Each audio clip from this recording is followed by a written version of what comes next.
दूसरे लोगों का भी तो। नमस्कार, प्राइम डिबेट में आपका स्वागत है और मैं हूं आपके साथ प्रिया तिवारी। आज हम बात करेंगे उस राजनीतिक बदलाव की जिसने महाराष्ट्र ही नहीं बल्कि देश की राजनीति में नई बहस छेड़ दी है। अगर आज भी कोई ये मानता है कि भारत में मुस्लिम वोट बैंक कांग्रेस की स्थायी जागीर है तो मालेगांव के नगर निगम चुनावों के नतीजे उस भ्रम को चकनाचूर करने के लिए काफी हैं, क्योंकि मालेगांव सिर्फ एक शहर नहीं है बल्कि वो प्रयोगशाला है जहां दशकों से सेकुलर राजनीति के सबसे बड़े प्रयोग किए जाते हैं और अब वही उस राजनीति की सबसे बड़ी असफलता उजागर हो गई है। मुस्लिम बहुल मालेगांव में कांग्रेस का सिर्फ 3 सीटों पर सिमटना कोई सामान्य चुनावी हार नहीं है, ये उससे भरोसे का टूटना है जो सालों तक हम ही आपके रक्षक हैं के नारे के साथ बनाया गया था। जिस शहर को मालेगांव ब्लास्ट, भगवा आतंकवाद और हिंदुत्व विरोधी नैरेटिव का चेहरा बनाकर राष्ट्रीय राजनीति में बार बार उछाला गया, उसी शहर में कांग्रेस का लगभग साफ हो जाना क्या ये नहीं बताता कि मुस्लिम वोटर अब प्रतीकों और भावनाओं से आगे निकल चुका है। आज मालेगांव का मुस्लिम मतदाता पूछ रहा है कि हमें हर चुनाव में डर दिखाया गया लेकिन हमें सत्ता में हिस्सेदारी कम मिली। नतीजा यह है कि नई क्षेत्रीय पार्टी और एआईएमआईएम जैसी पार्टियों ने बाजी मार ली क्योंकि उन्होंने प्रतिनिधित्व का सीधा दावा किया, ना कि किसी और के सहारे सत्ता में पहुंचने का सपना। यह सिर्फ मालेगांव की कहानी नहीं है। छत्रपति संभाजीनगर, नांदेड़, धुले, सोलापुर जैसे शहरों में एआईएमआईएम का उभार साफ संकेत देता है कि मुस्लिम समाज अब वोट बैंक बने रहने को तैयार नहीं है। वो अपनी राजनीतिक पहचान खुद गढ़ना चाहता है और यहीं से सेकुलरिज्म की राजनीति पर सबसे बड़ा सवाल खड़ा होता है कि जब हिंदू समाज को हर मन से सेकुलर होने की सीख दी जाती है तब मुस्लिम बहुल इलाकों में वोटिंग पूरी तरह से समुदाय आधारित क्यों दिखाई देती है। क्या सेकुलरिज्म अब सिर्फ एक तरफा अपेक्षा बनकर रह गया है? बीजेपी का मालेगांव में कमजोर प्रदर्शन ये भी दिखाता है कि पार्टी अभी मुस्लिम समाज के बीच भरोसा बनाने में असफल रही है, तो वहीं उद्धव ठाकरे और राज ठाकरे की मराठी मानुष की राजनीति का असर भी सीमित रहना ये साबित करता है कि पहचान की राजनीति अब भाषा से ज्यादा धर्म और समुदाय के इर्द गिर्द केंद्रित हो चुकी है। आज का मुस्लिम वोटर साफ संदेश दे रहा है कि उसे सहानुभूति नहीं, हिस्सेदारी चाहिए, उसे परोक्ष राजनीति नहीं, प्रत्यक्ष सत्ता चाहिए। और ऐसे में सवाल सिर्फ कांग्रेस की हार या फिर एआईएमआईएम की जीत का नहीं है। असली सवाल यह है कि क्या भारत की राजनीति अब उस दौर में प्रवेश कर चुकी है जहां हर समुदाय खुलकर अपनी राजनीति करेगा और तथाकथित सेकुलर दलों को नए सिरे से अपनी प्रासंगिकता साबित करनी पड़ेगी, क्योंकि मालेगांव का फैसला ये बता रहा है कि आने वाले चुनावों में राजनीति पहले से कहीं ज्यादा स्पष्ट, बेबाक और ध्रुवीकृत होने वाली है। तो आज की डिबेट में तमाम ऐसे बड़े मुद्दे हैं जो बिल्कुल खड़े होते हैं, उस पर चर्चा करेंगे। लेकिन बताना चाहेंगे कि महाराष्ट्र के नगर निगम चुनावों के नतीजे सामने हैं। मुंबई बीएमसी पर भले चर्चा हो रही हो लेकिन मालेगांव महानगर पालिका के नतीजों ने सियासी गलियारों में सबसे ज्यादा हलचल मचा दी है। मुस्लिम बहुल मालेगांव, जहां कांग्रेस सिर्फ 3 सीटों पर सिमट गई, जहां पर बीजेपी को केवल 2 सीटें मिली और जहां पर एआईएमआईएम और एक नई क्षेत्रीय पार्टी सबसे बड़ी ताकत बनकर उभरी है। तो आज प्राइम डिबेट में बड़े सवाल उठ रहे हैं कि क्या मालेगांव के नतीजे ये साबित करते हैं कि मुस्लिम वोट बैंक अब कांग्रेस का स्थायी जागीर नहीं रहा। बड़ा सवाल यह कि जिस कांग्रेस ने दशकों तक मुस्लिम हितों की राजनीति की, वही पार्टी मुस्लिम बहुल शहर में हाशिए पर क्यों चली गई। एक बड़ा सवाल यह उठ रहा है कि क्या मुस्लिम वोटर अब राष्ट्रीय दलों पर भरोसा करने की बजाय अपनी पार्टी, अपना नेता चाहता है। क्या सेकुलरिज्म अब एक तरफा विचारधारा बन चुका है जहां अपेक्षाएं सिर्फ एक समुदाय से की जाती है। और बड़ा सवाल यह है कि अगर हिंदू समाज का वोटिंग पैटर्न ध्रुवीकरण कहलाता है तो मुस्लिम बहुल इलाकों में समुदाय आधारित वोटिंग को क्या कहा जाए। सवाल यह कि बीजेपी मालेगांव जैसे इलाकों में स्वीकार्यता क्यों नहीं बना पा रही है। क्या यह रणनीतिक विफलता है या फिर वैचारिक दूरी है। तो आज तमाम ऐसे बड़े सवाल हैं जो बिल्कुल खड़े हो रहे हैं, क्योंकि मुस्लिम वोट बैंक एक ऐसा वोट बैंक है जहां पर देखा जाता है कि सभी पार्टियों की पकड़ बिल्कुल उस पर मजबूत करने की कोशिश की जाती है। लेकिन सवाल ये कि अब कैसे जो मुस्लिम वोट बैंक है वो कैसे अपनी जो क्षेत्रीय पार्टी है उस पर बिल्कुल फोकस करता हुआ नजर आता है। तो बाकी जो पार्टियां हैं उनके लिए कितनी बड़ी चुनौती है। और जो महाराष्ट्र का जो रिजल्ट सामने आया, जहां पर देखा गया किस तरीके से जो एआईएमआईएम है वो काफी सीटें हासिल करते हुई नजर आई, तो वहीं कांग्रेस कुछ सीटों पर ही सिमट के रह गई। जहां पर मालेगांव, जहां पर देखा जाता है कि वो पूरा मुस्लिम बाहुल इलाका है, वो क्षेत्र है, लेकिन उसके बावजूद भी कैसे कांग्रेस को एक बड़ी हार का सामना वहां से करना पड़ा। लेकिन ये जो पूरा राजनीति समीकरण है इसको इस तरीके से भी समझना बेहद ही जरूरी है, क्योंकि कहीं ना कहीं जो कहा जाता है कि जो मैपिंग होती है, जहां पर एक जगह पर चुनाव होता है, उसी से कहीं ना कहीं दूसरे राज्यों के चुनाव का भी जो असर है, जो पता है, वो चल पाता है। पश्चिम बंगाल में भी चुनाव देखिए नजदीक है और ऐसे में वहां पर किस तरीके से जो सियासी गणित है वो बनता हुआ नजर आ रहा है, किस तरीके से बनेगा, कैसे कहीं ना कहीं जो मुस्लिम वोट बैंक है उस पर केंद्रित रहेगा, या फिर कि देखिए एक सवाल ये भी उठ रहा था कि क्या मराठी मानू समाजवाद और सेकुलरिज्म जैसी जो पुरानी राजनीतिक पहचानें हैं क्या वो अब कमजोर पड़ रही हैं, और सवाल ये कि क्या आने वाले चुनावों में मुस्लिम वोट पूरी तरह से बिखर जाएगा या एक नई धुरी बनेगी। सवाल ये कि क्या पहचान आधारित राजनीति भारत को और ज्यादा स्पष्ट बनाएगी या और ज्यादा इसे विभाजित करेगी। तो देखिए तमाम ऐसे बड़े सवाल जो बिल्कुल खड़े होते हुए नजर आ रहे हैं, लेकिन कहीं ना कहीं जो पूरी अगर मैपिंग की बात करी जाए तो देखा गया किस तरीके से मुस्लिम वोट बैंक पर सभी पार्टियों की नजर रहती है, उनको अपने पाले में करने के लिए तरह तरह की जो योजना है, तरह तरह की स्कीमें हैं, उनको लुभाने के लिए तमाम तरह की जो वादे हैं वो करते हुए पार्टियां नजर आती हैं। लेकिन अब देखा जा रहा है कि किस तरीके से जो मुस्लिम वोट बैंक है जो अपना वे है उसको अपने अलग डायरेक्शन में लेता हुआ नजर आ रहा है, और यही वजह है कि कैसे AIMIM जो है वो कैसे इतनी ज्यादा सीटें हासिल करती हैं, और दूसरी तरफ वही कांग्रेस से जो एक ये वादा करती हुई नजर आती थी, एक ये भरोसा जताते हुई नजर आती थी कि जितना मुस्लिम वोट बैंक है वो उसके पाले में बिल्कुल रहता था, लेकिन कहीं ना कहीं देखिए एक बड़ी हार का सामना कांग्रेस पार्टी को वहां पर भी करना पड़ा।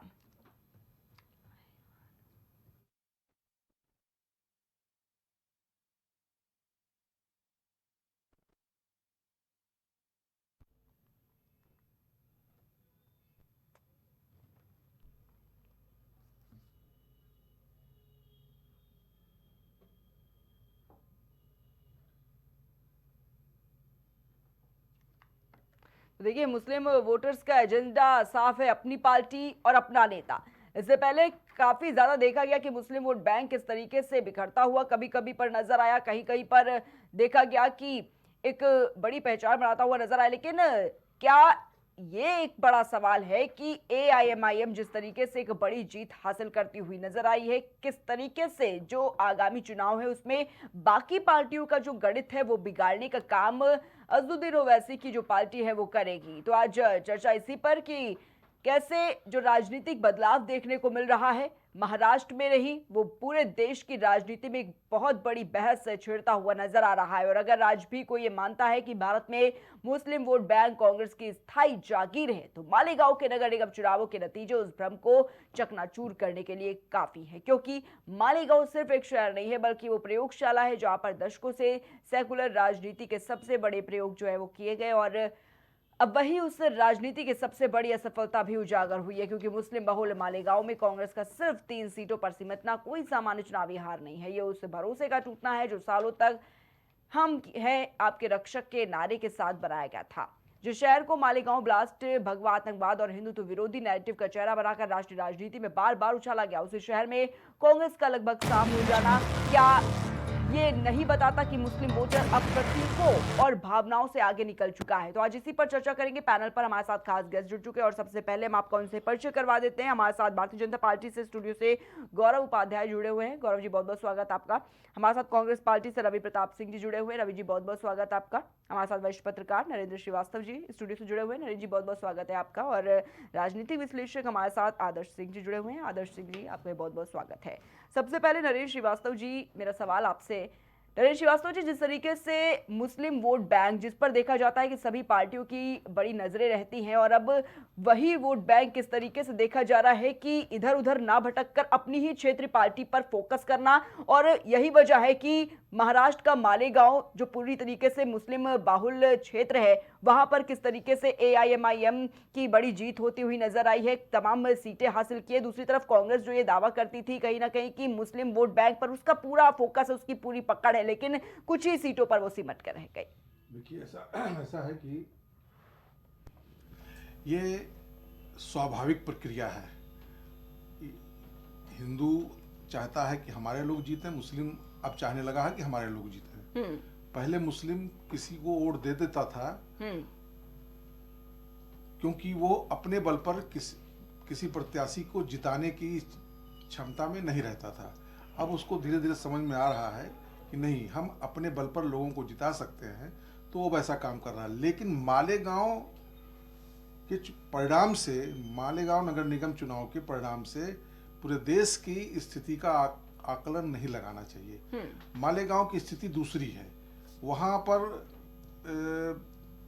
जो ये कम्युनल फोर्सेज हैं वो बहुत हावी हैं, बहुत एक्टिव रहती हैं। तो मुझे लगता है कि मालेगांव की स्थिति पूरे देश में नहीं रहेगी। हाँ, जहाँ पर ये लगेगा मुस्लिम मतदाताओं को कि वो अपने बल पर किसी को जिता सकते हैं तो वो ऐसा कर सकते हैं। ऐसा बहुत सारी जातियाँ, बहुत सारे धर्म के लोग करते हैं, नंबर एक चीज़। दूसरी चीज़, किसी भी जाति धर्म के लोगों को ये पूरा अधिकार है कि वो अपने डेवलपमेंट के बारे में, अपने परिवार के बारे में, अपने लोगों के बारे में सोचें और उस हिसाब से वोटिंग करें, उस हिसाब से चुनाव में अपनी भागीदारी निभाएं। तो मुझे लगता है कि मालेगांव में यही हुआ होगा।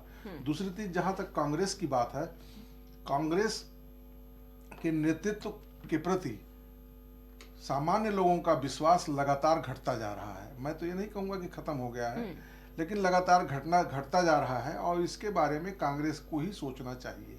कांग्रेस अगर सोचेगी, कांग्रेस का नेतृत्व तो सोचेगा कि हमें क्या करना चाहिए, सही कदम उठाएंगे। तो ऐसा नहीं है कि कोई भी वोट बैंक, कोई भी वोटर परमानेंट, जो पॉलिटिकल कार्यकर्ता नहीं है वो परमानेंट किसी के पास नहीं रहता है। वो आज इस इलेक्शन में इनके साथ, कल इलेक्शन में उनके साथ, परसों इलेक्शन में उनके साथ, ये चलता रहता है। तो कांग्रेस को अपने पतन को रोकने के लिए, कांग्रेस को अपनी स्थिति बेहतर बनाने के लिए उनके नेतृत्व को, उनकी पार्टी के लोगों को विचार करना चाहिए। और मुझे लगता है कि ऐसा वो करेंगे तो ठीक है, नहीं करेंगे तो लगातार उनकी जो लोकप्रियता है उनकी पार्टी की, वो घटती जाएगी। बिल्कुल बिल्कुल ठीक नरेंद्र जी। आदर्श जी से मेरा सवाल, आदर्श जी, जिस तरीके से देखा जा रहा है, किस तरीके से जो मुस्लिम समाज है अब वोट बैंक बने रहने को वो तैयार नहीं है, क्योंकि इससे पहले भी देखा गया था, अज़दुद्दीन ओवैसी का एक बयान सामने आया था जब बिहार का चुनाव हो रहा था। उस वक्त उन्होंने ये साफ कहा था कि मुस्लिमों को सिर्फ वोट बैंक मत समझिएगा, और यही बात कहीं ना कहीं अपने समाज में देने की कोशिश उन्होंने की। और जो मालेगांव में चुनाव देखा गया उसमें भी ये साफ हो गया कि वो सिर्फ वोट बैंक की राजनीति के लिए नहीं है। आदर्श जी, क्या लगता है जो बाकी के चुनाव बचे हुए हैं उसमें किस तरीके से जो चुनावी गणित है वो बिगाड़ने का काम कर सकता है? जी बिल्कुल। जहाँ तक अभी तक हमारे एक वरिष्ठ पैनलिस्ट ने बात करी कि मालेगांव से सारे देश के में होने वाले चुनाव का आकलन नहीं किया जा सकता। हर चुनाव का अपना एक नेचर होती है, प्रकृति होती है, और उससे हम सारे चुनाव को नहीं आकलन कर सकते, पहली बात। दूसरी बात कि इस चुनाव से हम क्या देखें आने वाले चुनाव में, खास करके जैसे आपने कहा कि बिहार की में जो ओवैसी जी ने बात करी, तो ये बात बहुत ही स्पष्ट है कि जो मुस्लिम वोटर्स हैं वो अब उनको ये लगने लगा है कि नहीं, हम दरी बिछाने के लिए नहीं, उनके अंदर की ये भावना है अन्य पार्टियों में खास करके वो अब विकल्प के रूप में देखने लगे हैं, खास करके एआईएफ की पार्टी को। और जैसे कि उत्तर प्रदेश के चुनाव में पहले ये माना जाता था कि नहीं नहीं यहाँ की अलग पार्टी है, समाजवादी पार्टी है, तो उनसे उनका धीरे धीरे भरोसा उठ रहा है, न केवल मुस्लिम समुदाय का बल्कि अन्य समुदायों का भी अपील उनके नहीं है अब उनके पार्टियों में। तो अब आने वाले चुनाव में एआईएफ एक विकल्प के रूप में उभर रही है और निश्चित तौर से इसका प्रभाव हम आने वाले हर चुनाव में देखेंगे। और जहां तक मालेगांव की बात है तो वहां पे अगर आपने हम सभी ने देखा कि वहां पे एक इस्लाम करके पार्टी है जो कि अभी 2 साल पहले ही बनी है और उसने सबसे ज्यादा सीटें वहां पे अर्जित करी हैं। और निश्चित रूप से अब जो एक सो कॉल्ड सेक्युलरिज्म की राजनीति होती थी, चाहे वो एनसीपी हो, चाहे वो कांग्रेस हो, चाहे वो अन्य पार्टियां हो, राष्ट्रीय पार्टियां हो, कि हम हिंदू का भी वोट लेंगे, हम मुस्लिम का भी वोट लेंगे, तो आने वाले समय में ऐसा नहीं होने जा रहा है। एमआईएम की पार्टी और कहीं कहीं हर जगह पर मुस्लिम वोटरों को साथ रही है, उनमें पैठ बनाने का पूरा प्रयास कर रही है और उस तरीके से जो जिंदी और नए वोटर्स आ रहे हैं उनका जनमानस उस तरीके से अब डेवलप हो रहा है, वो कहीं न कहीं अपने समुदाय की पार्टी में वोट करना उचित समझ रहे हैं। और वैसा देखा जा रहा है तो आगे आने वाले हर चुनाव में कहीं न कहीं ये ऐसा ही पैटर्न देखने को मिलेगा कि वो इस तरीके के अपने समुदाय के नेता को वोट करेंगे। ठीक है आदर्श जी। गौरव जी, मेरा ये सवाल आपसे कि बीजेपी का जिस तरीके से मालेगांव में एक कमजोर प्रदर्शन जो देखा गया है, क्या तमाम बड़े सबसे पहले तो ये सवाल खड़े करता है कि मुस्लिम समाज के बीच क्या भरोसा बनाने में अभी भी पूरी तरीके से बीजेपी सफल नहीं हुई है? क्या कहां पर कमी देखी जा रही है? नमस्कार। पहली बात तो मैं कुछ चीज़ें और क्लियर कर देता हूँ कि पहले जो सवाल चल रहा था और पैनलिस्ट से पूछा गया कि भाई कांग्रेस की स्थिति जो है, जो जागीर समझी जा रही, जब आपने अपने ओपनिंग स्टेटमेंट में भी कहा मुसलमान को समझते हैं और उनसे वोट की अपेक्षा करते हैं, तो पहले तो मैं याद दिला दूं कि आप इस चुनाव को छोड़ दीजिए। इस चुनाव से पहले भी ऐसे कई बड़े चुनाव हैं, जिसमें से एक का उदाहरण मैं देना सबसे उचित समझता हूं। Adhir Ranjan Chowdhury leader of opposition रहे। वो व्यक्ति 1999 से 2024 तक लगातार 5 बार लोकसभा का चुनाव जीता और लीडर ऑफ अपोजिशन बना। मतलब कहने को उसकी हैसियत सदन में राहुल गांधी, सोनिया गांधी से भी ज़्यादा रही। उस व्यक्ति ने मुर्शिदाबाद की बहरामपुर सीट से वो लोकसभा से आपका सीट जीतते थे और वहाँ पे उन्होंने जितना काम किया है, आज तक के इतिहास में किसी भी व्यक्ति ने उतना विकास किया ही नहीं। लेकिन मुर्शिदाबाद की उस पर्टिकुलर सीट पे जो मुस्लिम आबादी है वो है 70%। टीएमसी से पहले बाकी मार्क्सवादी जो पार्टियां वहाँ पे शासन चलाया जिन्होंने पश्चिम बंगाल में, वो भी कभी वहाँ पे सीट नहीं जीत पाई। लेकिन जैसे ही टीएमसी ने यूसुफ पठान के नाम से एक मुसलमान उम्मीदवार लेकर आई, वो पूरा का पूरा एक मुसलमान जो बेल्ट है, उन्होंने उसको 5.25 लाख वोटों दिए यूसुफ पठान को, लगभग 1 लाख वोटों से अधीर रंजन चौधरी को चुनाव हरा दिया। तो कांग्रेस को सबसे पहला और बड़ा चुनाव जो हराया मुसलमानों ने, वो अधीर रंजन चौधरी को हराया, यही लोकसभा जो पिछली अभी हम लोगों की बीती है। अब आप ये समझिए कि मुसलमान जो है वो चाहे भारत का हो, भारत के किसी जिले का हो, या पूरी दुनिया में मुसलमान कहीं पर भी बसा हुआ है, वो गालिब, गालिब और चालिब इसी सिद्धांत पे काम करते हैं, एक ही किताब पढ़ता है। आप उसको ये मत समझिए कि वो एक नया पैटर्न लेकर आए, वो अपनी सहभागिता चाहते हैं। अरे भाई, एआईएम जैसी जो पार्टी है उसने लगभग 125 सीट जीती हैं। आप 1-2 सीटों को छोड़ दीजिए, मालेगांव, छत्रपति संभाजी नगर, तो वो इलाका जो मुसलमान बहुल है, लेकिन उससे जो संदेश जा रहा है मैं उसको बताना चाहता हूं आपको। बीएमसी सबसे देश का सबसे पैसे वाला आपका कॉरपोरेशन कहलाता है। उसके चुनाव में कई हजार करोड़ रुपए का बजट होता है, तो प्रत्याशी भी वैसे ही आते हैं।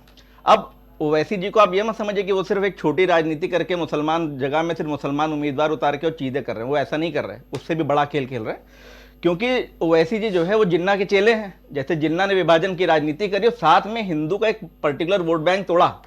जैसे जिन्ना जी अपने साथ जोगेंद्रनाथ मंडल को ले गए थे पाकिस्तान विभाजन के समय, उनको बना दिया वहां का जस्टिस एंड लॉ मिनिस्टर, और उनके साथ क्या न्याय हुआ कि उनको 1968 में वो मरे हैं तो बंगाल में मरे थे। बंगाल एक जिला है पश्चिम बंगाल में, तो पाकिस्तान चले गए थे, लेकिन उनके साथ गए लोगों का क्या हश्र हुआ और आज क्या हिंदुओं के साथ हो रहा है, वही मुसलमान की जो पार्टी बनाई है असदुद्दीन ओवैसी ने, उन्होंने क्या किया, लगभग 5 से 6 उम्मीदवार उन्होंने हिंदू उतारे, दलित। उसमें से एक पर्टिकुलर सीट है जिसका मैं जिक्र करना चाहता हूं, विजय वाले हैं, जो मुंबई की गोवंडी एक छोटी सी जगह है, वार्ड है समझिए, उस पर्टिकुलर जगह में 6 सीटें हैं, मुसलमान बहुल हैं। अच्छा, ओवैसी जी जो 8 सीटें जीते हैं उसमें वार्ड संख्या बड़ी खतरनाक है भाई, 134, 36, 37, 38, 39, 40, 43 और 145, ये वार्ड संख्या है 8, जिसमें मुसलमान बहुल, मतलब एक नो गो जोन बना रखा है।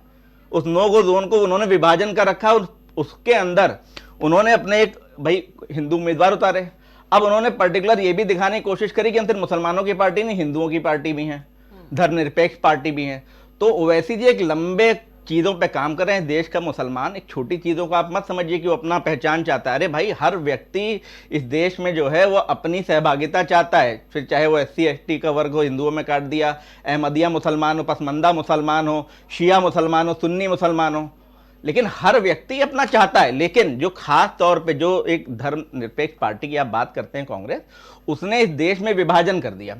विभाजन के नाम पे भारत के 3 टुकड़े कर दिए, लेकिन उन 3 टुकड़ों के लिए जिन्होंने वोट बैंक किया, तो 95% मुसलमानों ने इस देश को धोखा दिया और गए नहीं ना पाकिस्तान गए ना बांग्लादेश गए, वो यहीं रहकर अपनी संख्या बढ़ा के, संख्या बल के आधार पर चुनाव जीत रहे, जो ना तो वरिष्ठ पत्रकार साहब ने उस बात को नोटिस किया, ना ये हमारे राजनीतिक विश्लेषज्ञ इन्होंने नोटिस किया और बताया कि भाई जनसंख्या जहां ज्यादा है सिर्फ वहीं वो इस राजनीति में आते हैं। एक लाइन में एक चीज और मैं कहना चाहता हूं, उत्तर प्रदेश के चुनाव आने वाले हैं अगले साल, ये आई ओपनिंग चीजें हमारे लिए नहीं है। भाजपा तो शुरुआत से जानते हैं कि हमको वोट नहीं मिलना है, फिर भी हम उनको विकास दे रहे हैं, चीज कर रहे हैं। हमने मुसलमानों को पढ़ाया लिखाया, डॉक्टर बनाया, क्या किया, एक अल्फला यूनिवर्सिटी भी खोल दी उनके पर्सनल नाम से। क्या किया, जिहाद, आतंकवाद, हमने हाथ में कंप्यूटर दिया, उस लैपटॉप से उन्होंने सिर्फ बम बनाना सीखा और देश में जो है सिर्फ आतंकवाद फैलाना सीखा। इसी लखनऊ में KGMC में धर्मांतरण करना सीखा। अब आप ये बात समझिए, हम उनके लिए विकास दें। आप मालेगांव में क्या समझ रहे हैं, मालेगांव है, औरंगाबाद है, औरंगाबाद तो छत्रपति संभाजी नगर है, आप नाम बदल सकते हो, किसी की मानसिकता बदल देंगे क्या? जिस जगह की आबादी बदल गई उसकी मानसिकता क्या बदल जाएगी? लेकिन गौरव जी, ये तो आपने कांग्रेस का फेलियर आपने इससे पहले बताया, लेकिन मेरा सवाल जिस तरीके से भारतीय जनता पार्टी पे था उस पर आपने जवाब नहीं दिया। कांग्रेस क्या कर रही, क्या नहीं, कांग्रेस क्या कर रही नहीं, मैं इसी में एक लाइन और जोड़, उसका क्या फेलियर है, उसका जवाब तो उनसे मिल ही जाएगा, लेकिन भारतीय जनता पार्टी की क्या स्थिति है? नहीं, मैं फिर भी आपको एक लाइन और जो कंप्लीट करना चाह रहा था वो पहले कंप्लीट कर लेता हूं, जो कि रह जाएगी तो फिर चीजें उत्तर प्रदेश के चुनाव से जो मैं जोड़ना चाह रहा हूं वो रह जाएगी। जो मैंने गोवंडी आपका जगह का नाम लिया है, इसमें 6 वार्ड हैं। उस 6 वार्डों में एसपी जो समाजवादी पार्टी, वो भी मुंबई बृहन मतलब बीएमसी के चुनावों में दखल रखती है और अच्छी खासी हैसियत रखती थी। आज के समय में 6 की 6 सीटें गोवंडी की एआईएमआईएम ने जीत ली हैं। तो जो समाजवादी पार्टी हम निश्चिंत होकर बैठी है ना कि उनको मिलने वाला है वोट, फिर उनको क्या मिलने वाला है वो तो चुनाव आने पे हम बताएंगे। अभी आपने हमसे पूछा कि भारतीय जनता पार्टी की हार के कारण आप बताइए। भाई, पहली बात तो ये है कि भारतीय जनता पार्टी ने आज तक बीएमसी में अपना मेयर नहीं उतारा था, मतलब जीता था। आज के समय में आप देखने जा रहे हैं कि बीएमसी में हमारा मेयर आने वाला है। ये पहली बार होगा इतिहास में, अपने दम पे हम अपना मेयर लेके आने वाले हैं वहां पे। तो ये भारतीय जनता पार्टी का प्रदर्शन है। आप मालेगांव की बात करें, आप जहां पे औरंगाबाद की बात करें, मैं आपसे वही फिर से दोहरा देता हूं, असम में चुनाव होने जा रहे हैं और हमारे मुख्यमंत्री हेमंत विश्व शर्मा जी ने साफ कह दिया कि हम उन क्षेत्रों में उम्मीदवार उतारेंगे ही नहीं जहां मुसलमान बहुल है, जिन क्षेत्रों पे हमको मालूम है कि काम करने के बाद में हमें वोट नहीं मिलेगा। उन्होंने स्पष्ट संबोधन दिया, उन्होंने एग्जाम्पल दिया, उनके सामने चीज है कि मुसलमान ने उनसे, एक व्यक्ति ने कहा था कि मैं आपको अपनी किडनी दे सकता हूं लेकिन आपको वोट नहीं दूंगा। तो जब इस तरह की मानसिकता के साथ है तो आप बताइए, मैं उनको विकास दे रहा हूं, मैं उनको सब पता है कि भाई हम चाहे जितना उनके लिए विकास कर ले, अगर हम मुस्लिम समुदाय में अगर हम लैपटॉप भी बांट देते तो वो शिक्षा नहीं, वहां से बम बनाना सीखेंगे। अगर हम उनको केजीएमयू में वो जा रहे हैं तो वो कहाँ, वहां पर कैसे वो धर्मांतरण करेंगे? ठीक है, लेकिन कांग्रेस जिसे पूरा भरोसा है कहीं ना कहीं कि मुस्लिम जो वोटर्स हैं वो उनके पाले में आएंगे, लेकिन कांग्रेस को इतनी बड़ी हार का सामना क्यों करना पड़ा? रवि जी, क्या जवाब देंगे इस पर? सब सारे पैनलिस्टों को सुनता रहा बड़ी गंभीरता से। बोलिए। मैं ये उम्मीद करूंगा कि जरा 2 मिनट वो भी हमारी बात को सुनेंगे, क्योंकि आक्षेप बहुत लगाया गया हमारे ऊपर। प्रिया जी, हम मालेगांव में हारे हैं, निश्चित रूप से हमारे लिए आत्ममंथन का एक विषय है और हम इस पे आत्ममंथन करेंगे। कहाँ कमियां रह गई जहां हम उनका विश्वास खोए और हमारी सीटें कम हो गई। अब आपने कहा कि मालेगांव में हारने का मतलब है कि हमारा पतन है। अगर पतन का मापक यही है तो उस अयोध्या में जहां प्रधानमंत्री मोदी जी भगवान राम को उंगली पकड़ करके ले गए थे, अवधेश प्रसाद जी जीत गए, तो क्या ये माना जाए कि सारे हिंदू विमुख हो गए? राम का मुद्दा इन विरुद्ध हो गया इनके, जो कि 2 से लेकर के इनको सत्ता तक पहुंचाया। अब तीसरी बात सुन लीजिए, इन्होंने कहा कि हमारे जो हार गए पठान के आने से। ये चुनाव हमेशा बताता रहा है प्रिया जी कि जब कोई आइकन इस तरह का आता है, सेलिब्रिटीज, तो हेमवती नंदन बहुगुणा भी हारे थे अमिताभ बच्चन से। तो ये कोई बहुत बड़े परिदृश्य में नहीं देखना चाहिए। तीसरी बात ये कह रहे थे कि जिन्ना के जैसे बांटने का प्रयास किया। मैं याद दिलाना चाहूंगा कि 1980 में जब भाजपा की नींव पड़ रही थी तो 20 लाख रुपया खर्च हुआ था प्रिया जी मुंबई में, और 15 लाख रुपया जो डोनेशन दिया था वो जिन्ना के पोते ने दिया था। तब जिन्ना से इतनी नफरत थी तो उसके पोते से वो 15 लाख रुपया क्यों डोनेशन लेकर के अपने, जिस दिन अपने पार्टी का अभ्युदय हो रहा था, क्यों लिया गया?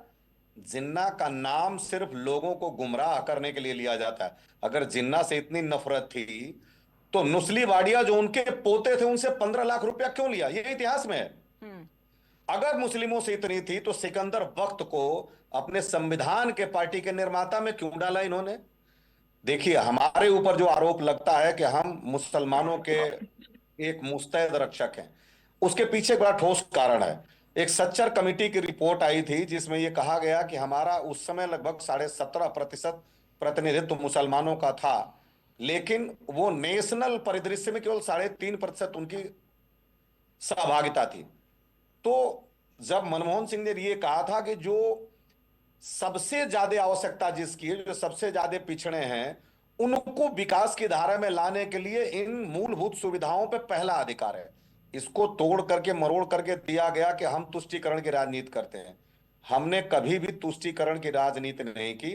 हम जो राजनीति कर रहे थे सर्वधर्म समभाव और सारे लोगों को साथ लेकर के चलने का काम किए। हमने दलितों की भी राजनीति की, हिंदुओं की भी राजनीति की, ब्राह्मणों की भी राजनीति की और मुसलमानों की भी राजनीति की।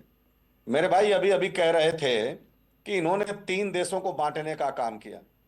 मेरे भाई आजादी की लड़ाई में नाखून तक आपने नहीं कटाया। अगर इतनी ही आज बांटने की आपको परेशानी थी तो आजादी की लड़ाई में कंधे से कंधा मिला के लड़ते।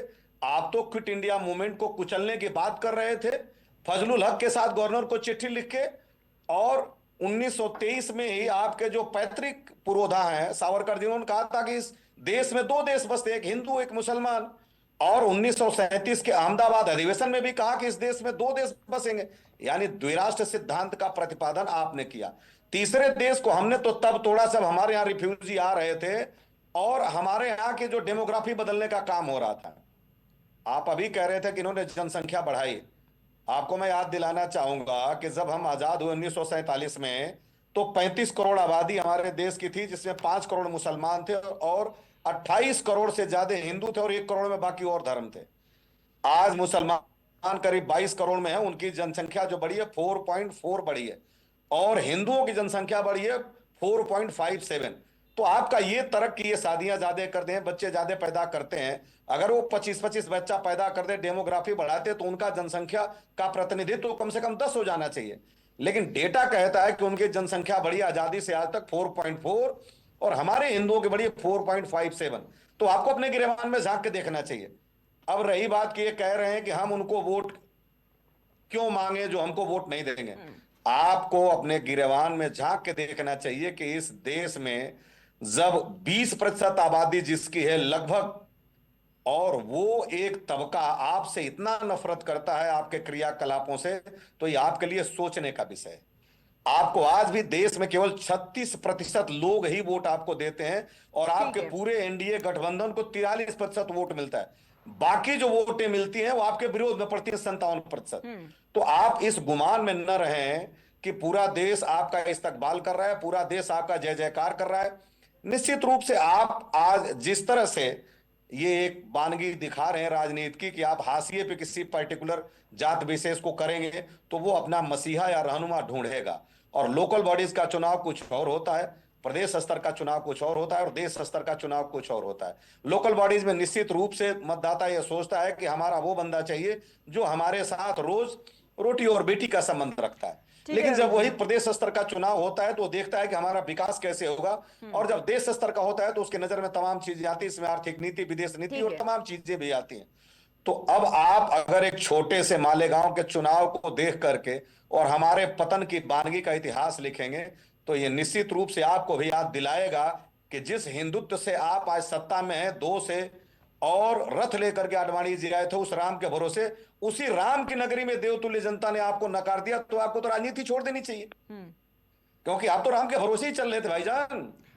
ठीक है। अब ये लोग जिन तरह की बातें करते हैं प्रिया जी, वो एक अलग बात है, लेकिन राजनीति में थोड़ी गंभीरता दिखानी चाहिए। निश्चित रूप से मैं इस चीज को स्वीकार करता हूं कि मालेगांव का हार हमारे लिए एक चिंता का विषय है और हम इस पे सोचेंगे।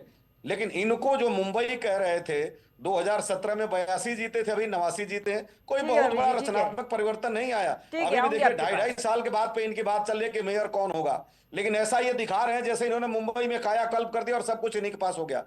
ये आंकड़ों की जादूगरी करते हैं, बयान वीर लोग हैं और देश को गुमराह करते हैं, सच का आईना न देखना पसंद करते हैं। और आपके कारण, मतलब इस मीडिया के कारण, जब कवरेज दूसरों को नहीं मिलता है तो अपना महिमा मंडन कराते हैं। लेकिन अब वो समय नहीं, स्वतंत्र मीडिया जिसको लोग सोशल मीडिया कहते हैं उसका भी अभ्युदय हुआ है। और पिछले 6 महीने में प्रधानमंत्री मोदी जी को अनफॉलो करने वाले लोगों की संख्या 60 लाख है देश में। ठीक है रवि जी। नरेंद्र जी, जिस तरीके से मालेगांव का ये जो रिजल्ट सामने आया है, बात मुस्लिम वोटर्स की हो रही है, मुस्लिम वोट बैंक की हो रही है, तो क्या ये समझा जाए कि मुस्लिम वोट बैंक का जो संदेश है, जो मैसेज है, वो साफ है कि उसे अब सहानुभूति नहीं चाहिए, किसी तरह की उसकी कोई सिंपैथी नहीं चाहिए, बल्कि हिस्सेदारी चाहिए? देखिए, ओवैसी जी ने एक मैसेज दिया है जी। आपको याद होगा अयोध्या डिस्ट्रिक्ट में एक विधानसभा क्षेत्र थी उस समय बीकापुर, आज भी है बीकापुर। तो उत्तर प्रदेश मतलब हैदराबाद से बाहर ओवैसी जी ने पहला चुनाव लड़ा था बीकापुर बाई इलेक्शन का। वहां उन्होंने अपना कैंडिडेट बनाया था प्रदीप कोरी को। प्रदीप कोरी जाति जो है वो एससी में आती है। तो वो ये मान के चल रहे हैं कि अगर हम एससी और मुसलमान को एकजुट कर सकें तो मेरी संख्या सदनों में बढ़ सकती है, मेरी ताकत देश में बढ़ सकती है। वो एक दो जातियों को और अगर इकट्ठा कर लेंगे तो उनकी स्थिति दूसरी होगी, इसमें कोई दो राय नहीं है। और सने सने उनकी राजनीतिक ताकत बढ़ रही है, ये सबको स्वीकार करना चाहिए। अब जैसे मालेगांव की बात है, मालेगांव में उन्होंने जो जीत की दर्ज कराई है, तो एक तो कैंडिडेट की जाति हो गई, दूसरे मुसलमान वोट मिले उनको और जीत गए। तो इसी को आप अंतिम मत समझिए। अभी तमाम राजनीतिक करवटें बदलती रहती हैं, ऊपर नीचे होती रहती हैं, राजनीतिक समीकरण बदलते रहते हैं, लेकिन ओवैसी साहब यही चाहते हैं कि दलित, मुसलमान और कोई एक बड़ी जाति जिनकी संख्या ठीक ठाक हो, उनको अपने पक्ष में करके और अपनी ताकत बढ़ाएं, राजनीतिक ताकत बढ़ाएं। जी ठीक है नरेंद्र जी। आदर्श जी, क्योंकि जिस तरीके से ये महाराष्ट्र का चुनाव हुआ, अब इससे कहीं ना कहीं ये लगाया जा रहा है कयास कि पश्चिम बंगाल का जो चुनाव होगा, जो उसका रिजल्ट होगा, वो क्या कुछ बतलाएगा। तो इससे क्या कुछ हिंट हम ले सकते हैं या फिर नहीं? आदर्श देखिए हम मुस्लिम समुदाय के वोटिंग बिहेवियर की बात कर रहे हैं, वोटिंग पैटर्न की बात कर रहे हैं। तो ये होता है पॉलिटिकल कल्चर।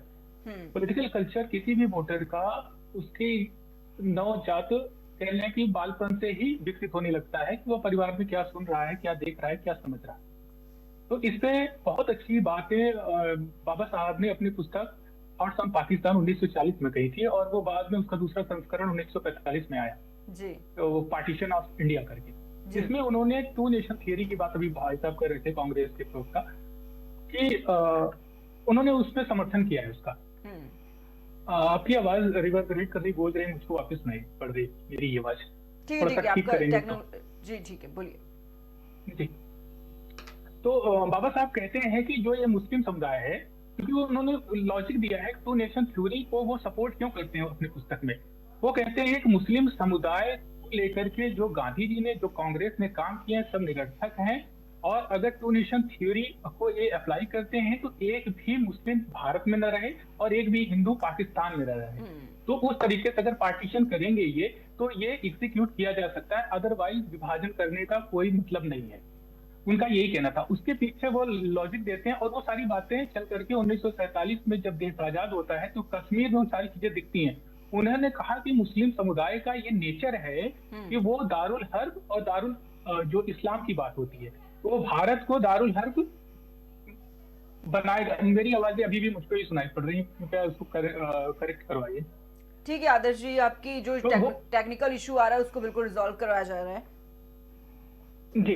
तो वो कहते हैं कि ये जो मुस्लिम समाज है उसका जो उद्देश्य है वो दारुल इस्लामी है। आप उससे उसको अलग नहीं कर, कितनी भी विकास की बातें बता दीजिए, उसको कितनी भी सुविधाएं दे दीजिए, कुछ भी कर दीजिए, लेकिन उसको अंत में सिर्फ एक ही मकसद याद आता है कि हमको यहाँ पे दारुल इस्लाम बनाना है, दारुल हर्ब को नहीं बनाना है। ये बाबा साहब कहते हैं, हम नहीं कह रहे।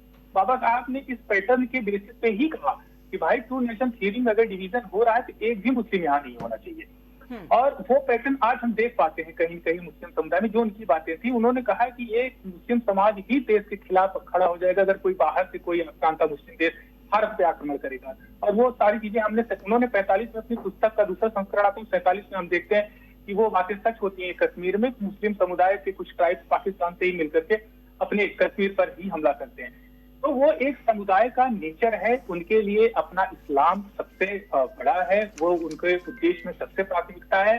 तो वो सारी चीजें चुनाव में भी परिलक्षित होती हैं। आगे के चुनाव में उनको जहां पे भी बीजेपी, जो कि एक तरीके से वैचारिक रूप से विरोध में है, उनको ये लगता है, जबकि बीजेपी का सबका साथ सबका विकास का एक अपना नारा है, वो उसमें राजनीति हो सकती है, वो राजनीति पार्टी करेंगे भी। जी आदर्श जी, लेकिन मेरा एक सवाल और है कि जो कांग्रेस पार्टी दशकों तक मुस्लिम हितों की राजनीति करती नजर आई और वही पार्टी मुस्लिम बहुल शहर में आखिर हाशिए पर क्यों आ गई? क्या लगता है इसके पीछे क्या कुछ बड़ी वजह नजर आ रही है? वजह ये है कि राजनीति का जो पैटर्न पहले था कांग्रेस को लेकर के, आप ये देखेंगे सिर्फ मुस्लिमों में नहीं, हिंदुओं में भी कांग्रेस का अपील घटा है। कांग्रेस का वोटर चाहे मुस्लिम हो चाहे हिंदू है, दोनों घटे हैं। सिर्फ आप ऐसा नहीं कह सकती, तो उसका वोटर घटा है। अब वोटर के अंदर आप क्लासिफिकेशन करेंगे तो मुस्लिम्स हो सकते हैं, अदर कास्ट आ सकते हैं, सिर्फ ऐसा नहीं है कि मुस्लिम्स ही घटा है। हाँ, उनके मुस्लिम तो वोटर पेड थे, लेकिन अब अन्य विकल्प भी जब मुस्लिम समुदाय को दिख रहे हैं, जैसे कि एमआईएम पार्टी है, तो वो निश्चित तौर से उनको वोट करेंगे। और उन्होंने ग्राउंड लेवल पर जाकर के वो काम भी कर रहे हैं। हम बिहार के चुनाव में देख रहे हैं, ये ओवैसी जी की पार्टी है, आने वाले सारे चुनाव में बेहतर कर रही, कहीं कहीं अच्छा कर रही है। तो वो मुस्लिम समुदाय का जो पैटर्न है वो उन्हीं को हराएंगे, जिताएंगे जो बीजेपी को हराएंगे। ठीक है आदर्श जी। नरेंद्र जी से मेरा एक सवाल है। नरेंद्र जी, क्या मुस्लिम वोटर अब राष्ट्रीय दलों पर भरोसा करने की बजाय अपनी पार्टी, अपना नेता चाहते हैं? किस तरीके से देख रहे हैं? देखिए, ऐसा है ना कि इस पर कुछ स्पष्ट नहीं कहा जा सकता।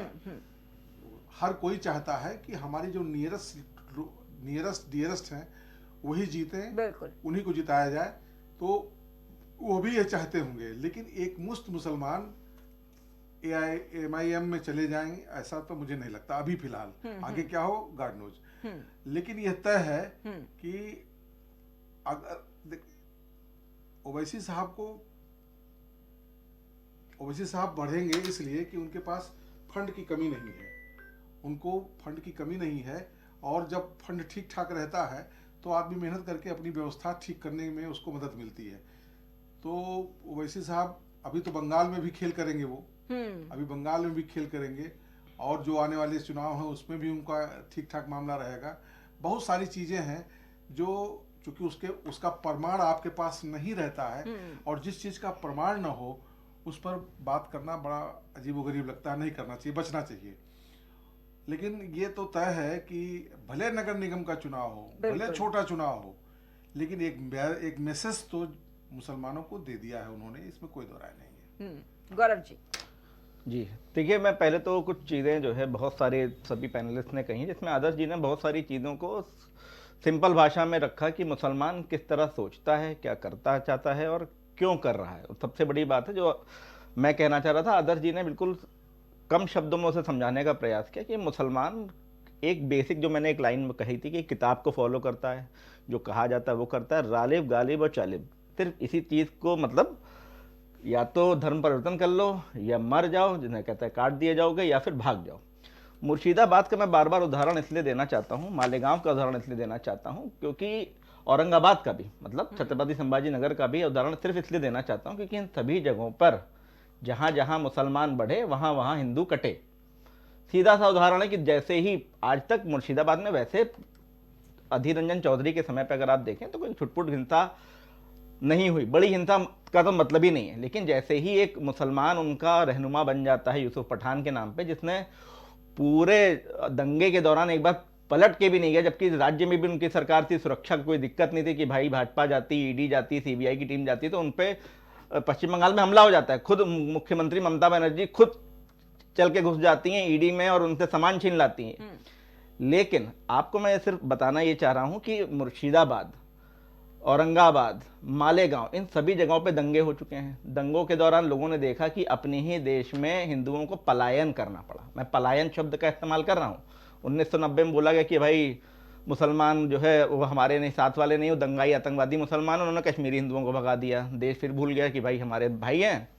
उसके बाद मुर्शिदाबाद में प्रॉपर सरकारी संरक्षण में, जिसमें कोर्ट में टीएमसी ने स्वीकार किया था, जाके कोर्ट में रिकॉर्डेड स्टेटमेंट है कि हिंदुओं को टारगेटेड करके हमला किया गया था मुर्शिदाबाद में। वो हमला नहीं था कि भाई आप वक्त के कानून का विरोध करें तो सरकारी संपत्ति जला लीजिए, चलिए उनको नुकसान पहुंचा दीजिए, सड़क पे खड़ी गाड़ियां छोड़ दीजिए, इतना ही तो आप करेंगे ना अगर आपको सरकार से कोई दिक्कत है।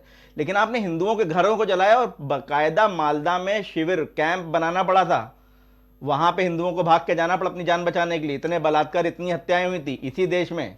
उस देश के बारे में कांग्रेस बात नहीं करना चाहती। पार्टी को क्या कोई खास फर्क नहीं पड़ रहा है क्या? नहीं, मैं चीज अपनी कंप्लीट कर देता हूं जो भाई साहब रवि प्रताप जी ने कही, और कोई भी आरोप लगा देते हैं, कहीं से भी इतिहास की चार बातें लगा देते हैं। बात रखिएगा, लेकिन जरा इस चीज को पहले क्लियर कर दीजिए कि क्या मुस्लिम वोट बैंक से भारतीय जनता पार्टी को कोई खासा फर्क नहीं पड़ रहा है क्या? देखिए, फर्क ऐसा होता तो क्या हम उनके लिए काम करते हैं? आपने कहा था कि हम काम करेंगे, हम योजनाएं लाएंगे, हम सब कर रहे हैं, वोट हम सब कर रहे हैं। सबसे बड़ी बात ये तो मैं आपको बताना चाह रहा हूं कि हमने इस देश में आते ही सबका साथ, सबका विकास, फिर सबका विश्वास, मतलब हमने एक हाथ में कुरान और एक हाथ में कंप्यूटर देने की बात कही और करके दिखाया। मुसलमान से ज्यादा इस देश में किसी भी माइनॉरिटी को सुविधाएं नहीं मिलती, सब्सिडी नहीं मिलती, रोजगार नहीं मिलता, हर जगह उनकी हिस्सेदारी दी जाती है। आप खाली राजनीतिक हिस्सेदारी की बात कर रहे हैं। एहसान थोड़ी कर रही है। अगर वो नहीं, मैंने एहसान की बात नहीं है। बात यह है कि अगर सरकार उनके लिए कर रही है तो क्या वो काम क्या है? सरकार का काम यह है कि मैं देश के हर एक नागरिक को समान रूप से देखूं। मैं देखता हूं, भाजपा देखती है।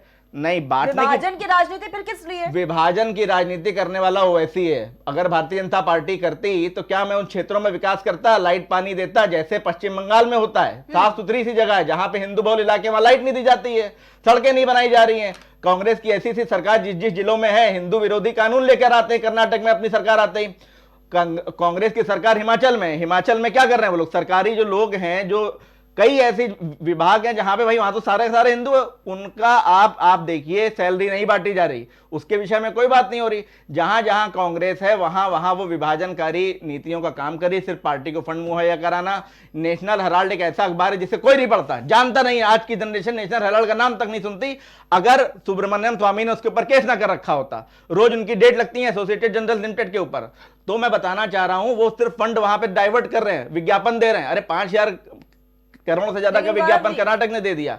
मैं बताना चाह रहा हूं कि भाजपा हर एक व्यक्ति तो इसको एहसान की तरह तो नहीं परोसा जा सकता है ना? बात एहसान की नहीं। आप शब्द एहसान कैसे इस्तेमाल कर सकते? मैंने कहा कि मैंने एक पर्टिकुलर कम्युनिटी को गिनाना क्या नहीं, तो कम्युनिटी आप हमसे सवाल कर रहे हैं कि अयोध्या में राम मंदिर बन जाता है, उसके लिए काम करा, वोट नहीं मिला। अरे भाई, मेरा मानना है मैं हर क्षेत्र का, हर एक जिला, हर एक बस्ती में विकास लेकर आऊंगा, हर घर में स्वच्छ जल लेकर आऊंगा, बिजली प्रोवाइड कराऊंगा, इलेक्ट्रिक। हमारा देश करंट टाइम पे विकास की खाली बात करते हैं ना, ओवैसी जाके कहीं विकास की बात नहीं करते। बिहार में जाते हैं तो क्या कहते हैं कि हम विकास लाएंगे, सड़क बनाएंगे। अरे जब 4 पार्टी 5 पार्टी सीटें लेकर आओगे तो विकास कैसे लेकर आओगे भाई? मुसलमानों को वोट देना चाहिए ना, वहां पे जेडीयू को दे देते। मालूम है कि नहीं मिलेगा भाई। आप वोट देते हो एक मुसलमान चरित्र के नाम पे, मुसलमान आपका कोई रहनुमा आ जाता है, आप उसके नाम पे वोट देते हो। तो लेकिन आप ये नहीं फिर अपेक्षा करते हो कि क्लियर कर रखा है भाई यहाँ उसको सत्ता वाली राजनीति करनी ही नहीं है, सत्ता में तो आना ही नहीं है, तब भी तो वोट देना ना मुसलमान। वोट चेंजर का काम करती है, गेम चेंजर का काम करती है, वो तो सभी जानते हैं। यही कांग्रेस का क्या रोल है? यही कांग्रेस कहती है कि वैसे जो है भाजपा की बी टीम है, बी टीम बोलते हैं, उनके लिए वोट कटवा बोल देते हैं उनको। अब आप ये बताइए, ओवैसी मैंने कहा ना शुरुआत से जिन्ना की तरह वो एक लंबे जो है, जो उनका मोटिव है दूरदर्शी, उस पे काम कर रहा है। मुसलमान समाज शुरुआत से ऐसा काम करता है। मुसलमान समाज को आपको समझना है, जैसे आधा चीजें समझाए, इसके साथ साथ जियोपॉलिटिक्स में आप देखिए ना क्या कर रहे हैं। ईरान जैसा देश पूरा का पूरा मुसलमान बना दिया, वो तो पर्शिया था ना। आज क्या है वहां के हालात सब देख रहे हैं। मुसलमान के साथ साथ आप खाली पॉलिटिक्स की बात समझिए, ये हिस्सेदारी नहीं चाहते हैं, ये सत्ता में आते ही उस देश का भौगोलिक स्थिति जो मतलब बदल देना चाहते हैं डेमोग्राफी के हिसाब से। लंदन का मेयर मुसलमान बना दिया, क्या कर रहा है लंदन में हालात। न्यूयॉर्क का मेयर मुसलमान बना दिया, क्या कर रहा है ममदानी वहां पे। आईसी के एजेंट्स को दौड़ा दौड़ा के मारा जा रहा है, सड़क पे जनता आ रही है, क्या कर रहे हैं वो लोग भाई? अपने देश में भूत पैंटियों को निकालना कौन सा अपराध है? यही काम भारतीय जनता पार्टी इंडिया में कर रही है। तो क्या किया जा रहा है पश्चिम बंगाल में? हमें फेंसिंग नहीं करने दी जा रही है। तो मैं बताना चाह रहा हूं कि भाई हमने विकास दिया, हमसे कोई ये ना कहे कि हमने उन पर विश्वास नहीं किया, हमसे कोई ये ना कहे कि हमने उनके लिए कुछ नहीं किया। आज भी लाइनों जाके देख लीजिए, एक खास तबका दूर से नजर आ जाता है हाथों में मोदी जी का बैग लिए। तो मोदी जी का एहसान नहीं कर रहे हैं। उस देश में उस हर एक व्यक्ति को समान रूप से राशन भी बांटा जा रहा है, उनको वजीफा भी बांटा जा रहा है, उनको लाइट पानी बिजली सुविधाएं भी दी जा रही है, सब कुछ दिया जा रहा है। ठीक है। लेकिन आप हमसे कहते हैं कि क्या मैं वोट की अपेक्षा करता हूं? तो मैं एहसान कर रहा हूं? मैं एहसान नहीं कर रहा, लेकिन मैं दिखा रहा हूं, जान रहा हूं, क्योंकि आजकल हर बूथ पे कितनी वोटिंग हुई इसकी जानकारी मिल जाती है। तो कोई ये ना समझे कि किस बूथ में मान लो 98% मुसलमान रह रहा है और हमको वोट उसमें 1% भी नहीं मिल रहा, तो हम क्या समझेंगे? तो ये भाई सीधी सी बात है। रवि जी क्या कुछ जवाब देंगे? रवि जी को मैं एक बार जवाब दे देना चाहता हूँ 2 लाइन में। रवि जी नुस्ली वाडिया का नाम ले रहे हो बार बार कूद कूद के कि 15 लाख दिए। भाई राजनीतिक पार्टियों को चंदा सारे के सारे व्यापारी देते हैं और सभी पार्टियों को देते हैं। अदानी को गाली देते हो, उससे चंदा काहे लेते हो? काहे लेते हो? चंदा मांगने इतना बड़ा कटोरा लेके पहुंच जाते हो। ठीक है रवि जी बोलिए। प्रिया जी, यही सबसे बड़ी बात है कि ये लोग सुनना नहीं चाहते हैं। मैं इनका तब से सुन रहा था, एक शब्द नहीं कहा। मैं बोल रहा हूँ, दोनों हाथ उठा के बोल रहे हैं गौरव जी। अरे दोनों हाथ नहीं उठा के बोल रहे हैं महाराज, ये डायनासोर वापस आ जाएंगे बीएमसी के चुनाव में, तो कांग्रेस कभी सत्ता में नहीं आ पाएगी। रहे थे, ये दुबे जी ने कहा था। बात हो रही थी फंड की। 2014 में भाजपा के पास 295 करोड़ रुपया था, आज 10,107 करोड़ रुपया है, और 7,000 करोड़ का इनकी पार्टी ने बनाया दफ्तर जिलों में और प्रदेशों में। और ये बता नहीं रहे कि वो 10,107 करोड़ कहां से आया। हम भी जब सत्ता में थे तो 300 करोड़ के आसपास में था, और आज भी उतना ही है, और इन्होंने हमारा खाता सीज कर दिया था। अब ये आ रहे थे, अभी ईडी और सीबीआई की बात कर रहे थे। अरे भाई, आप अभी नेशनल हेराल्ड केस की बात कर रहे थे, और सुब्रमण्यम स्वामी ने जो आरोप लगाया उसका एफआईआर दर्ज नहीं हुआ, और कोर्ट ने संज्ञान लेने से मना कर दिया। जो 3 सबसे बड़े भ्रष्टाचार आपके सीएजी विनोद राय जी, हमारे सीएजी विनोद राय जी जो उठा रहे थे, यानी हवा में कहे कि 1,76,000 करोड़ का घोटाला हो गया, वो ए राजा जी आज संसद की कार्रवाई चलाते हुए देखे जाते हैं। 12 साल से आपको उनको जेल में डाल देना चाहिए। और जो कोल घोटाला हुआ था, उस नवीन जिंदल जी को अपनी पार्टी में लेकर के आपने वॉशिंग मशीन में धुल दिया। और जो आपने कॉमनवेल्थ घोटाले की बात की थी, कलमाड़ी जी की मृत्यु से थोड़े दिन पहले अप्रैल में आपकी ईडी ने क्लोजर रिपोर्ट किया, यही तो आपकी ईडी है। और जो ममता जी क्या गए थे, नवंबर 2020 में केस दर्ज होता है, जब वहां इस वर्तमान विधानसभा का चुनाव था तो आपने केस दर्ज किया। अब 5 साल आप शांति से बैठे रहे, 5 साल के बाद जब चुनाव आया तो आपको आया कि चलिए हम ईडी उस दफ्तर में भेजते हैं, और वहां आप ईडी को भेजते हैं जहां से उनकी पार्टी का क्रियाकलाप चलता है। तो अब ईडी आपने अरविंद केजरीवाल को जेल में डाल करके दिल्ली ले लिया, हेमंत सोरेन को, एक सिटिंग चीफ मिनिस्टर को आपने ईडी में डाल दिया, और जब आपको ईडी ने फटकारा तो आज वो मुख्यमंत्री है। तो अब ईडी और सीबीआई के ऊपर बहुत गंभीरता से हम बात करना मुनासिब भी नहीं समझते, क्योंकि आपके टूल हो गए ईडी, सीबीआई और इनकम टैक्स, और आपके जो चुनाव आयोग मिस्टर अज्ञानेश जी। अभी श्रीवास्तव जी बड़े प्रबुद्ध वरिष्ठ पत्रकार हैं, ये बताएंगे कि जो भी पीएमएलए एक्ट में मुकदमे दर्ज हुए हैं उसमें 96.2% विदेशियों विपक्षियों के ऊपर दर्ज हुए हैं, और कन्विक्शन रेट उसका 1 है। और इनके वॉशिंग मशीन में जितने लोग गए थे जिनके ऊपर बुकलेट आप जारी करते थे, इसी मतलब महाराष्ट्र वाले पवार जी को, और जिन अभी आप बात कर रहे थे आसाम के वाटर गेट घोटाले में हेमंत बिश्व शर्मा जी को बुक आप लेकर के जाते थे, वो तो सब आप पाक साफ हो गए। आपके ऐसी वॉशिंग मशीन से कोल घोटाले का आरोपी भी बरी हो जाता है, और वाटर गेट घोटाला भी चला जाता है, और शुगर का घोटाला सब खत्म हो जाता है। और जो घोटाले सुप्रीम कोर्ट की नजर में समाप्त हो गए, आप उसको भी याद दिलाते रहते हैं कि कॉमनवेल्थ घोटाला हो गया, कोई नेशनल हेराल्ड का नाम नहीं जानता था। अरे आपको तो देश से क्षमा मांगना चाहिए कि देश को जिस नेशनल हेराल्ड के नाम पे आप गुमराह करते रहे, कोर्ट ने संज्ञान लेने से मना कर दिया। ऐसा देश जब आजाद हुआ तो नरेंद्र जी को बड़ी तरीके से पता होगा कि पहला जो बजट हमारा आया था 217 करोड़ रुपए का था, और उसमें नेहरू जी की हैसियत 200 करोड़ की थी, और उन्होंने 196 करोड़ रुपया इस देश को दान कर दिया। जितना इस देश की मतलब आर्थिक स्थिति थी उतना उन्होंने दे दिया, और इससे पहले उन्होंने अन्न भवन को दे दिया था, और बाद में इंदिरा जी ने कमला नेहरू चैरिटेबल ट्रस्ट को कर दिया, हॉस्पिटल को भी। ये लोग जो बातें करते हैं ना प्रिया जी, ये सिर्फ जनता को मूर्ख बनाने का काम करते हैं, सत्य से लेना देना इनका कुछ नहीं है। ये आज बेहतर होता कि 2014 में जो वादे देश के सामने किए, ठीक है रवि जी, ठीक है नरेंद्र जी, सब सवाल रख रहे थे और जवाब लेना चाहूंगी नरेंद्र जी से इसी का। तब जरा शोभा देता। ठीक है बताते कुछ नहीं है, करते कुछ नहीं है, राजनीति शुरू करते हैं 47 से, बीच में आरोप लगाने से कुछ नहीं होगा ना, और मुसलमान, और आकर के छुप जाते हैं रामचंद्र जी। जहां पर कमी है पार्टी की उस पर फोकस करना शायद ज्यादा बेहतर रहेगा। ठीक है, लेकिन नरेंद्र जी से आप सवाल रख रहे थे और नरेंद्र जी से जवाब लेना चाहूंगी। नरेंद्र जी क्या सवाल था मुझे यार? रवि जी अपना सवाल रख दीजिए, क्योंकि आप इससे पहले भी कहते नरेंद्र जी वरिष्ठ पत्रकार है और जवाब वो शायद बेहतर दे इसीलिए। रवि जी सवाल क्या था आपका? नहीं, नरेंद्र जी एक बहुत प्रबुद्ध पत्रकार हैं और बहुत ज्ञाता हैं, इसलिए मैंने कहा कि जिन घोटालों का नाम और वानगी दिखाई जाती है, मुझसे बेहतर तरीके से बता देंगे कि ईडी सीबीआई किस तरीके से यूज करती है विपक्षियों को। ये मैं जानना चाहता था नरेंद्र जी से। मैं समझ गया आपका सवाल, मैं समझ गया। रवि प्रताप जी, जब तक कोर्ट से फैसले आते हैं या जनता जब तक जागरूक होती है, तब तक काम बन जाता है। अरविंद केजरीवाल, बिल्कुल बिल्कुल नरेंद्र भाई, अरविंद केजरीवाल के ऊपर दुनिया भर के आरोप लगाए गए और वो जेल भी गए, लौट के आए, लेकिन इसी बीच चुनाव हो गया, चुनाव में उनकी पराजय भी हुई। अब कोर्ट से जो भी रिजल्ट आएगा वो अलग की बात है, जिसको फायदा उठाना था उसने उठा लिया। सबसे बड़ी बात यह है, मुझे ऐसा लगता है कि हमारी जो जनता है, हमारी जनता बहुत सीधी है। वो राजनेताओं के जो इस तरीके के तिकड़म होते हैं उसको तत्काल नहीं समझ पाती, तुरंत नहीं समझ पाती है। अगर गांव की भाषा में बोला जाए तो झांसे में वो आ जाती है। इसमें जितने भी राजनीतिक दल हैं, आप इसको में किसी को नकार नहीं सकते। सबकी, आपकी पार्टी जब सत्ता में थी लंबे समय तक तो कभी कभी वो भी कर देती थी। आज इनकी पार्टी सत्ता में, बीजेपी सत्ता में, तो भी कभी कभी कर देते हैं।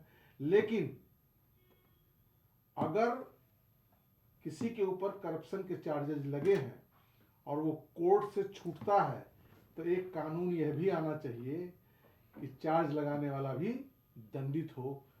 तभी इस तरीके के जो हथकंडे अपनाए जाते हैं फंसाने और छुड़ाने वाला, मुझे लगता है उसमें कमी आएगी। ठीक है नरेंद्र जी। आदर्श जी, देखिए एक सवाल ही उठ रहा है कि प्रिया जी एक शब्द बोलिए। मैं ये कहना चाहता हूं प्रिया जी कि जो कॉमनवेल्थ घोटाला था, बेचारे सुरेश कलमाड़ी जी जब तक एक्टिव पॉलिटिक्स में रहे इस कलंक के साथ जीते रहे कि वो एक भ्रष्टाचारी हैं। सौभाग्य से उनके मृत्यु से थोड़े दिन पहले ईडी ने क्लोजर रिपोर्ट ठीक है दाखिल कर रवि दिया। जी, देखिए अगर मान लीजिए वो 4-6 महीने घोटालों पहले पर चले एक दिन गए अलग होते, से दुनिया चर्चा छोड़ रख ली के, जाएगी। तो इस कलंक के साथ जाते कि वो एक भ्रष्टाचारी थे। लेकिन ईडी और सीबीआई दोनों ईडी उनको सीबीआई बरी से कर बड़ी दिया। नाराजगी है, मानती हूं, लेकिन उस पर फिर किसी दिन अलग से भी चर्चा रख ली जाएगी रवि जी। तो अभी फैक्टर पे नरेंद्र जो जी बात कह हो रही रहे है थे कि इनका जो नरेशन होता है प्रिया जी कि जिस जी। समय पे करना होता है कर लेते हैं। हम ये कह रहे हैं कि अगर ये 20 में केस दर्ज किया गया था तो 20 तक तो सब कुछ दूध का दूध पानी का पानी हो, 26 में क्यों याद आए इनको वेस्ट बंगाल, बताइए। और ये कह रहे हैं कि नहीं अब ईडी सीबीआई कर रही है। तो रवि प्रताप जी, और आप क्यों लोग- इन्होंने उस रवि कोल प्रताप घोटाले जी- वाले को जिसका कर रहे थे अरे रवि जी सुन भी लीजिए आप, ठीक है हो गया। रवि प्रताप जी, आपकी भी मतलब विपक्षी दलों की भी तो यह कमी है कि आप जनता को समझा नहीं पा रहे हैं कि 20 का केस 26 में क्यों उस पर कार्यक्रम शुरू किया गया है। आप लोग भी तो कुछ नहीं कर रहे हैं। आप समझाइए जनता को कि आपको जो है इसका मूल कारण क्या है कि 20 का केस 26 में शुरू किया जा रहा है। नरेंद्र जी, शायद ना कभी कभी विपक्ष खुद अपनी भूमिका को बड़ा कमजोर समझ लेता है। श्रीवास्तव जी जानते हैं क्या हो रहा है? अब हो ये रहा है कि हदें ये खैच रखी हैं हरम के पासवानों ने कि बिन मुजरिम बने पैगाम हम पहुंचा नहीं सकते। भैया बोल चुके, हम भी बोले। देखिए सबसे पहले तो ये बता देता हूं कि जो सीबीआई है, जो ईडी है, जो सच मतलब स्वतंत्र संस्थाएं हैं, उसको भारतीय जनता पार्टी ने ना तो बनाया है, लेकिन जब सत्ता में कांग्रेस रही, जैसे आरोप अभी आप लगा रहे हैं, बनाया नहीं है, उनको अपनी जेब में रख लिया है। ठीक है, हम बनाने के ठीक लिए है। करते हैं। हुए हत्यारे इंदिरा गौरव गांधी जी। ने जिस तरीके से इमरजेंसी लगाई थी, हत्याएं निर्दोष लोगों की करवाई थी, वही तुर्कमान गेट संजय गांधी खाली नहीं करा पाए थे ना। गौरव जी कम समय में अपनी बात कंप्लीट कर लीजिए प्लीज। आदर्श जी से भी जवाब लेना है क्योंकि ईडी पर, ईडी मुद्दा नहीं है, ईडी सीबीआई मुद्दा नहीं है। नाराजगी बिल्कुल विपक्ष की होगी ईडी सीबीआई पर, लेकिन वो मुद्दा नहीं है। नहीं, मुद्दे की बात आप जवाब देना चाह रहे हैं, आप जवाब दीजिए, लेकिन 20 सेकंड में अपना जवाब दे दीजिए। मानने को हमसे कहते हैं ईडी सीबीआई का इनसे ज्यादा दुरुपयोग किसी पार्टी ने किया ही नहीं। लेकिन आज का जो मुद्दा है, उस मुद्दे को कांग्रेस पार्टी पहले तो विचार ले, स्वीकार ले और समझ ले, नहीं तो जो ठीक है, सेना के प्रवक्ता दुबे जी कहते हैं कि डायनासोर वापस आ जाएंगे, कांग्रेस पार्टी नहीं आएगी वापस सत्ता में। तो मैं स्पष्टता से कहता हूं, ठीक है गौरव जी। नरेंद्र जी देखिए, महाराष्ट्र में जब ये चुनाव का रिजल्ट सामने आया, ठीक है गौरव जी, ठीक है, महाराष्ट्र में जब ये चुनाव का रिजल्ट सामने आया तब भी कहा जा रहा था भारतीय जनता पार्टी की तरफ से कि भाई विपक्ष अब पूरी तरीके से तैयार है, अपनी गलती तो फिर वो नहीं देखेगा कहां कहां पर कमी रही है पार्टी की। फिर वही वो पुराने जो आरोप लगाए जा रहे थे, चाहे वो ईवीएम वाला गेम हो या फिर तमाम ऐसे आरोप की अपने पर कब आखिर ये कांग्रेस पार्टी ध्यान देगी। नरेंद्र जी, बिहार में भी वही हाल हुआ, आने वाले राज्यों में जहां चुनाव है वही हाल देखा जा रहा है, किस तरीके से देख रहे हैं? देखिए इसमें कोई इफ एंड बट नहीं है। हाँ, कि खास तौर पर हिंदी भाषी क्षेत्रों में जी कांग्रेस पता नहीं क्यों ठीक ढंग से काम नहीं कर पा रही है, संगठन उनका मजबूत नहीं हो पा रहा है। अब आप उत्तर प्रदेश में ही देख लीजिए, यूथ कांग्रेस का अध्यक्ष कौन है, एनएसवाई का अध्यक्ष कौन है, सेवा दल का अध्यक्ष कौन है किसी को पता ही नहीं है। बिल्कुल। तो जब यूथ आपसे नहीं जुड़ पा रहा है, यूथ को आप नहीं जोड़ पा रहे हैं, जिसके पास यूथ है ताकतवर ही होता है। बिल्कुल। लेकिन यूपी में, जहां हम लोग यूपी में रहते हैं, तो यूपी की बात प्रमुखता से करेंगे, जो इनके युवा संगठन है, चाहे एनएसवाई हो चाहे यूथ कांग्रेस हो, उसमें कोई कार्यक्रम ही नहीं होता, किसी को पता ही नहीं कौन अध्यक्ष है कौन नहीं अध्यक्ष है। तो मुझे लगता है कि कांग्रेस को इस तरफ भी ध्यान देना चाहिए। इसमें कोई दो राय नहीं है कि राहुल गांधी विपक्ष के नेता के तौर पर जो उनकी भूमिका होनी चाहिए वो है, लेकिन ये भी कहावत है कि अकेला चना भाड़ नहीं फोड़ सकता है। संगठन को मजबूत नहीं करेंगे तो लड़ते रहिए आप, कोई नहीं, कुछ नहीं कर पाएंगे आप। तो मुझे लगता है कि कांग्रेस को संगठन को मजबूत करने में भी अपनी ताकत लगानी चाहिए। बिल्कुल नरेंद्र जी। आदर्श जी, एक सवाल ये उठ रहा है कि अगर हिंदू समाज का जो वोटिंग पैटर्न है वो ध्रुवीकरण कहलाता है, तो मुस्लिम बहुल इलाकों में समुदाय आधारित जो वोटिंग देखी जा रही है उसको फिर आखिर क्या कहा जाएगा? आदर्श निश्चित तौर पर जी, निश्चित तौर पर वो एक तरीके से ध्रुवीकरण ही है। और ध्रुवीकरण क्यों कहें, वो उनका वोटिंग पैटर्न आज से नहीं है। ध्रुवीकरण तो उसको कहेंगे जो पहले से नहीं रहा, वो उनका पैटर्न रहा है पहले से ही और वो आगे भी रहेगा। क्योंकि जैसे कि मैंने पहले वाले उदाहरण से बताया आपको कि वो चीजें बाबा साहब ने बहुत पहले स्पष्ट कर दी थी कि वो ऐसा ही रहेगा। वो उनके पास दूसरा उद्देश्य है, वो अभी उनके पास विकास लेकर के जाएंगे अब, तो वो उतना मैटर नहीं करता उनके लिए। वो वहां पे सारी चीजें इररिस्पेक्टिव हो जाती हैं। और मुस्लिम समाज का ये पैटर्न आने वाले चुनाव में आपको बंगाल में भी दिखेगा।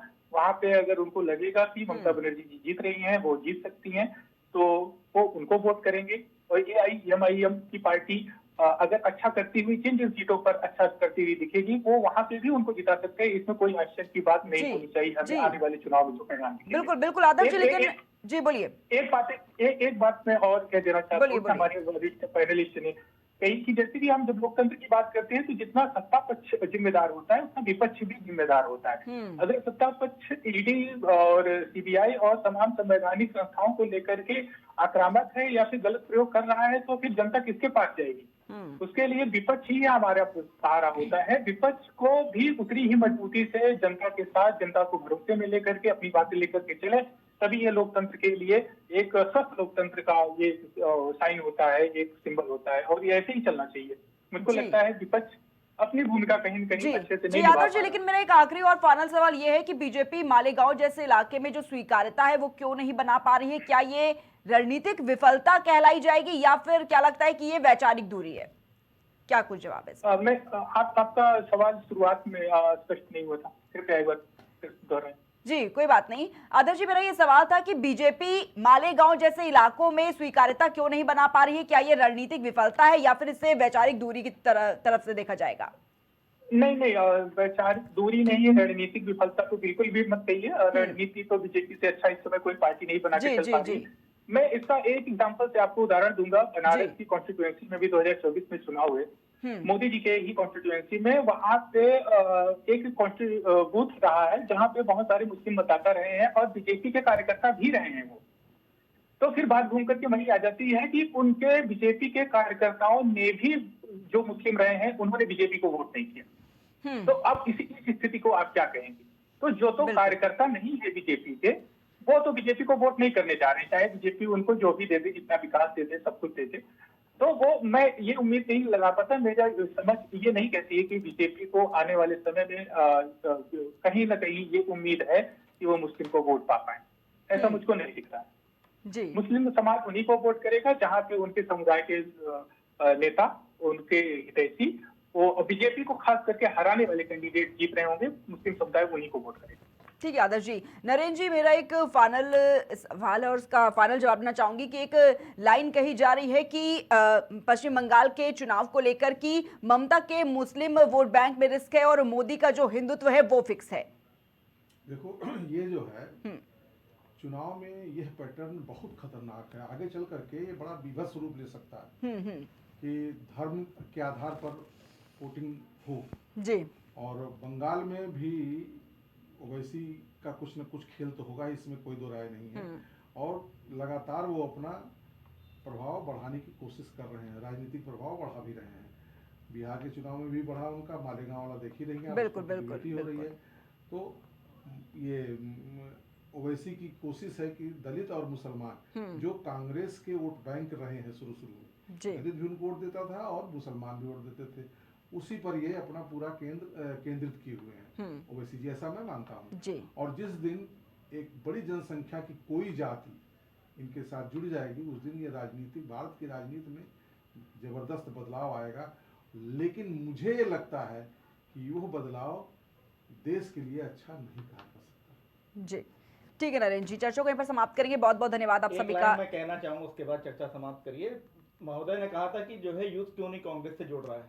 कांग्रेस का इतिहास उठा के देख लीजिए, वहां पे मुख्यमंत्रियों ने भी इंदिरा गांधी, सोनिया गांधी की चप्पलें उठाई हैं, इसलिए यूथ नहीं उनके साथ। ठीक है गौरव जी, देखिए समय का अभाव है। ठीक है गौरव जी, चर्चा को यहीं पर समाप्त करना पड़ेगा मुझे। ठीक है, मुख्यमंत्री और कोई नहीं कर रहा। ठीक है, बहुत बहुत धन्यवाद आप सभी का हमारे साथ इस खास चर्चा में जुड़ने के लिए। हमारे साथ भारतीय जनता पार्टी से गौरव उपाध्याय जुड़े हुए थे, कांग्रेस पार्टी से रवि प्रताप सिंह जी हमारे साथ जुड़े हुए थे, वरिष्ठ पत्रकार नरेंद्र श्रीवास्तव जी और राजनीतिक विश्लेषक हमारे साथ आदर्श सिंह जी इस खास चर्चा में जुड़े हुए थे। तो महाराष्ट्र के नगर निगम चुनाव के नतीजे सामने आए, जहां पर मुंबई बीएमसी पर भले चर्चा हो रही हो, लेकिन मालेगांव महानगर पालिका के नतीजों ने सियासी गलियारों में सबसे ज्यादा जो हलचल है वो मचा दी है। मुस्लिम बहुल्य मालेगांव, जहां पर कांग्रेस सिर्फ 3 सीटों पर सिमट गई, बीजेपी को केवल 2 सीटें मिली, और जहां पर एआईएमआईएम और एक नई क्षेत्रीय पार्टी सबसे बड़ी ताकत बनकर उभरती हुई नजर आई, जिस पर आज हमने चर्चा की। फिलहाल इतना ही, हम फिर हाजिर होंगे एक नए मुद्दे के साथ। तब तक के लिए आप देखते रहिए प्राइम टीवी।